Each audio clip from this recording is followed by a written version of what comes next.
దేశవ్యాప్తంగా జనగణన, కులగణన అదే నెలలో పూర్తి చేయాలని నిర్ణయం. తొలి దశలో 2026లోనే హౌస్ లిస్టింగ్, రెండో దశలో జనాభా లెక్కల సేకరణ. మంచు ప్రభావిత ప్రాంతాల్లో అంతకు ముందే ఈ నెల 16న గెజిట్ నోటిఫికేషన్. కేంద్ర హోంశాఖ ప్రకటన. 13,000 కోట్ల వ్యయంతో అంచనా. జనగణన పూర్తయిన వెంటనే నియోజకవర్గాల పునర్విభజన కూడా.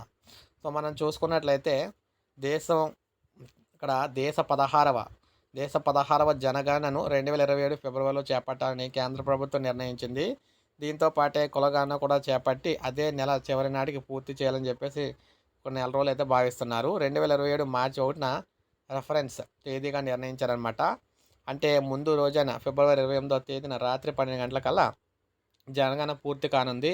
అంతకుముందే 2026 ఫిబ్రవరిలోనే తొలి విడత హౌస్ లిస్టింగ్ అయితే ప్రారంభమవుతుంది. మంచు ప్రభావిత ప్రాంతాలను లడాక్, జమ్మూ కాశ్మీర్, హిమాచల్ ప్రదేశ్, ఉత్తరాఖండ్లో 2026 సెప్టెంబర్ 6 నాటికే జనగణన పూర్తి కానుందనమాట. ఈ ప్రాంతాలకు 2026 అక్టోబర్ 1న రెఫరెన్స్ డేగా ప్రకటించారు. ఇక్కడ జనాభా లెక్కల చట్టం 1948లోని సెన్సెస్ యాక్ట్ 1948 సెక్షన్ 3 నిబంధనల ప్రకారం ఈ వివరాలను ఈ నెల 16న అధికారిక గెజిట్లో అయితే ప్రచురిస్తున్నట్లయితే చెప్పారు. వాస్తవానికి 2027లోనే జనగణన జరగాల్సి ఉండగా కోవిడ్ మహమ్మారి కారణంగా అది వాయిదా పడింది. ఇన్నాళ్ళకు మళ్ళీ కొత్త షెడ్యూల్ అయితే వచ్చింది. 16 ఏళ్ల తర్వాత జనగణన జరుగుతుంది. ఇది వరకు కేవలం జనాభా లెక్కలు, ఎస్సీ, ఎస్టీ కులాల వివరాలు సేకరణగా ప్రభుత్వం పరిమితమైంది. ఇప్పుడు తొలిసారిగా ఓబీసీ కులాల వివరాలను కూడా ప్రత్యేకంగా సేకరించనుంది. కులగణనకు ఏప్రిల్ 30వ తేదీన జరిగిన రాజకీయ వ్యవహారాలు కేబినెట్ కమిటీ ఆమోదించి జరిపిందనమాట.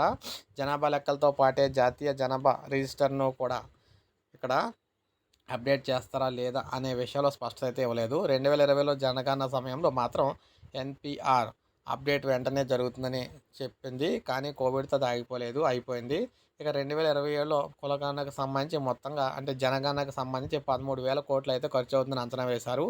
2021లో చేపట్టాలనుకున్న జనగణనకు 2019 డిసెంబర్ 24న కేంద్ర కేబినెట్ ఆమోదం కూడా తెలిపింది. అప్పుడైతే 8,754 కోట్లు అవుతుందని అంచనా వేశారు. ఇక జనగణన రిజిస్టర్ జనరల్కు కేంద్ర ప్రభుత్వం బడ్జెట్ కూడా కేటాయించింది. దాదాపు 30 లక్షల మంది సిబ్బంది ఇందులో పాల్గొనబోతున్నారు. 2011 జనాభా లెక్కల ప్రకారం దేశ జనాభా 121.01 కోట్లు. ఇందులో 62.3 కోట్ల మంది పురుషులు, 58.6 కోట్ల మంది మహిళలు ఉన్నారు. ఇక బ్రిటిష్ హయాంలో 1881 నుంచి 1931 వరకు కూడా కులగణన అయితే జరిగిందనమాట. ఆ తర్వాత 2011లో యూపీఏ హయాంలో సామాజిక, ఆర్థిక కులగణన అయితే జరిగింది. అయితే ఈ వివరాలను ప్రభుత్వం బయటపెట్టలేదు. తెలంగాణ, బీహార్లు సొంతంగా కులగణన ఇప్పటికే నిర్వహించాయి. అయితే కేంద్రం ఈ రాష్ట్రాల్లో మళ్ళీ నిర్వహించనుంది. సో చివరగా జనగణన అనేది 2011లో అయితే జరిగిందనమాట. ఇక నియోజకవర్గాల పునర్విభజన కూడా రాజ్యాంగపరమైన ఇబ్బందులు తలెత్తకుండా దేశవ్యాప్తంగా అసెంబ్లీ, లోక్సభ నియోజకవర్గాల పునర్విభజన కోసమే కేంద్రం జనగణన 2020లో నిర్వహించాలని నిర్ణయించినట్లయితే రాజకీయ విశ్లేషకులు అంచనా వేస్తున్నారు.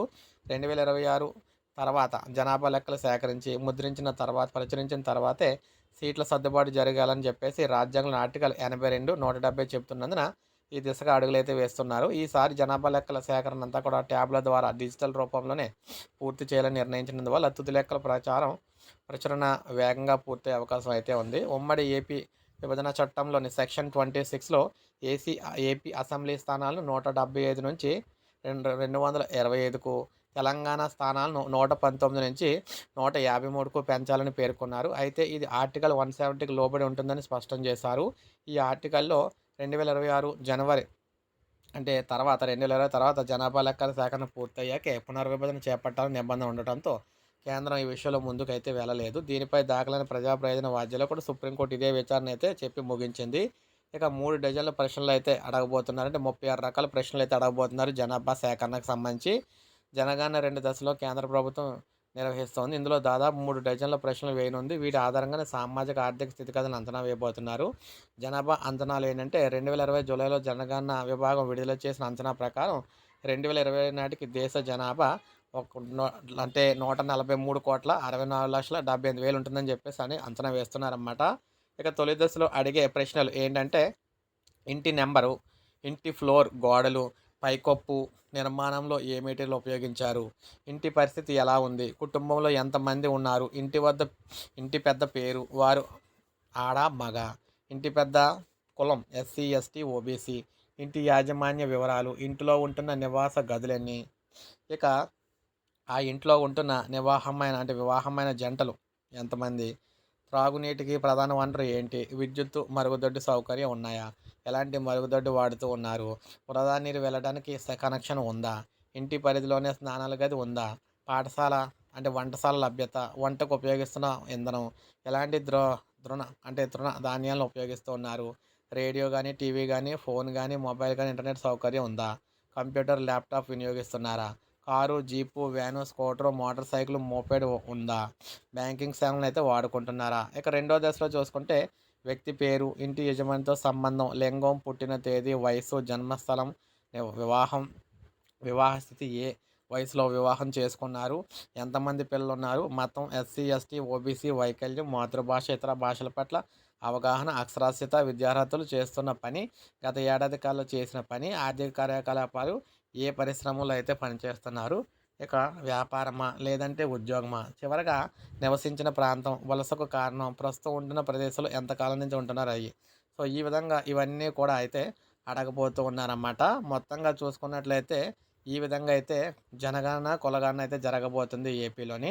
అదేవిధంగా ఆంధ్రప్రదేశ్, తెలంగాణలో అసెంబ్లీ నియోజకవర్గాలు మనకి పునర్వ్యవస్థీకరణ అయితే కాబోతూ ఉన్నాయన్నమాట. సో ఇది అప్డేట్. ఒక లైక్ చేయండి, సబ్స్క్రైబ్ చేసుకోండి. మన ఛానల్ సబ్స్క్రైబ్ చేసుకొని